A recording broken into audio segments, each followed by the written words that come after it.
So I knew it happened, and I held my line, and people wanted me to apologize, and we can't do that. People like you and I can't do that so easily. Now, we can do it if we're wrong, Alex. You apologize. I'd apologize if I was wrong. But they were celebrating, and they were celebrating the fall of the World Trade Center. I think that's disgraceful.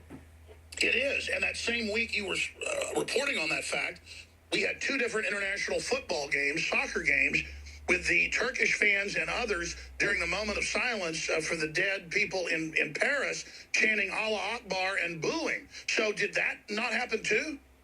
Well, that happened, and everybody saw it. That was a week ago, and the players were out on the field, and they couldn't believe it. They were embarrassed. They didn't know what to do. The coach and the managers, they all apologized, but it happened. Look, we have to deal with reality.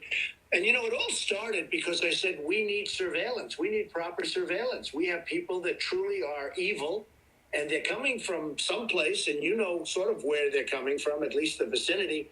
And I said, we need proper surveillance, whether it's a mosque or any place else. We have to be surveilled, and we have to see what's coming at us, because we're not going to have a country anymore. Between the weak borders that we have, the pathetic and weak borders where politicians are afraid to do anything about it, between all of what's happening with radical, you look at what's going on. You have a president that doesn't even want to talk about, the radical Muslim stuff. He doesn't want to mention the word. He doesn't want to say it.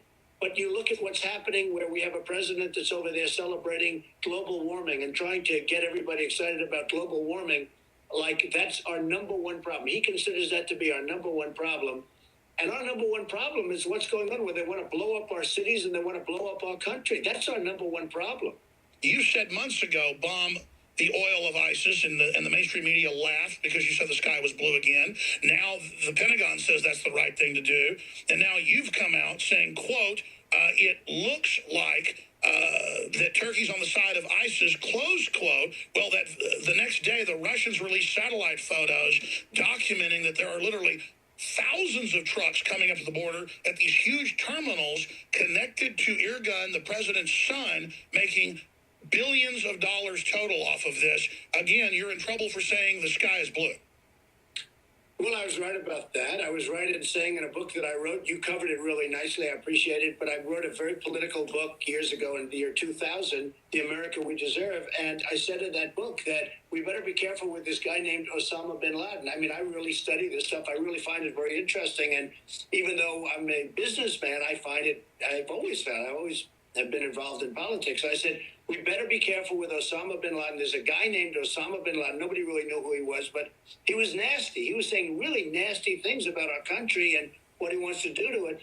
And I wrote in the book, 2000, 2 years before the World Trade Center came down, I talked about Osama bin Laden. You better take him out. I said, he's going to crawl under a rock. You better take him out. And now people are seeing that. They're saying, Trump predicted Osama bin Laden, which actually is true. And then 2 years later, a year and a half later, he knocked down the World Trade Center.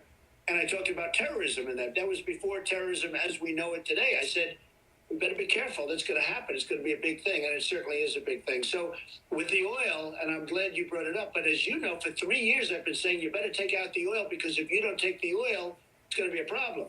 So we shouldn't have been in Iraq. But once we got there, the way we came out was horrible. And I said, take the oil. Then we didn't take the oil. So ISIS got the oil. And as you know, Iran is getting the oil, because Iran is going to take over all of Iraq. The more I research what you've actually said and done, it's amazing. You were the only leading American figure who openly said, do not go to war in Iraq. They had almost, 90% votes in Congress for it, bipartisan. You said, don't do it. Iran will take over. Look, you can say that today, and everybody can say that, but you said that in 2001, 2002, 2003, when it was very unpopular, because you've done your research and had good advisors. How did you know that when almost no one else did? Well, first of all, I'm the most militaristic person there is. I'm going to build if I win, I'm going to make our military so strong, so powerful that nobody's going to mess with us. We're going to take care of our vets and all of that. But I have to tell you, you have to know, if you're going to go to war, you have to do it properly, and you have to know what to do. I viewed it as this. Iran and Iraq were the same in terms of strength. And they're constantly fighting. That's all they do is they fight, right? They go to war all the time, and they'd move 10 feet left, 10 feet right, 10 feet left, then they'd rest. And then they started again 4 years later. This has been going on for forever. And this is the way it is. I said, if you take out Iran or if you take out Iraq, either one, you're going to destabilize the Middle East. Well, we took out Iraq. And by the way, Iraq has the second largest oil reserves in the world. People don't even know that. So we gave, like, incredible. We took out Iraq. I said, you're going to destabilize. Well, and I said, and you'll know this, and you know this, and I appreciate what you just said. Then Iran is going to come in, and Iran is going to take over Iraq. And they're just taking it over right now. As we speak, they're taking it over. Iran is running Iraq, and very soon will be virtually going to be totally running Iraq, especially after all of the, the deal we just made, which is the worst. So I said, keep the oil. And I said, if you're going to leave, you shouldn't have gone in, but they shouldn't have. They should have left soldiers behind, like 20,000 or a certain number of soldiers. But if you're going to leave, take the oil. And I've said it. Then they left. They didn't take the oil. So ISIS got the oil. Iran is getting the oil. Everybody's getting everything but us. So we lost thousands of soldiers. We spent $2 trillion in Iraq. We have wounded warriors who I love all over the place. And what do we get out of it, House? We had nothing. We had nothing. So, no, the French and the Germans are getting the oil, and the Iranians are getting the oil. And you know who the number one customer for the oil is? Guess what? China. That's right. How smart is China? They outsmart us on every level militarily. They outsmart us on trade. Like, we have a $450 billion trade deficit with China. Let me ask you this. You're a top business guy, on your own from nothing. How did China get 97% of rare earth minerals in the world? How is the United States or nobody else even trying to get rare earth minerals when it's what goes in the smartphones, the computers, trillions is made a year? How did we just give them the global market in that? That's crazy. Well, what a lot of people don't know, Afghanistan. Now, Afghanistan's a place we can go in because, you have Pakistan and you have nuclear weapons, a lot of things going on there. But we go into Afghanistan, we're fighting, tremendous mountains and ridges. We're fighting on one side, and you know who's got their excavators on the other side? China, taking out all the minerals. Afghanistan, nobody knew this. Afghanistan is rich with minerals, not oil, but minerals. Lithium, everything.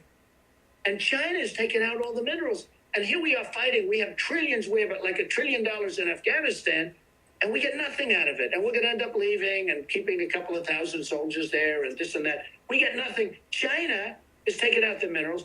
They're the buyers, the big buyers at very, very low prices of, as you know, of the oil in Iraq and probably in Syria. But China is a big buyer of the oil. But one thing with the oil, it's because you've covered it. For 3 years, I've been saying hit the oil because ISIS is getting strong.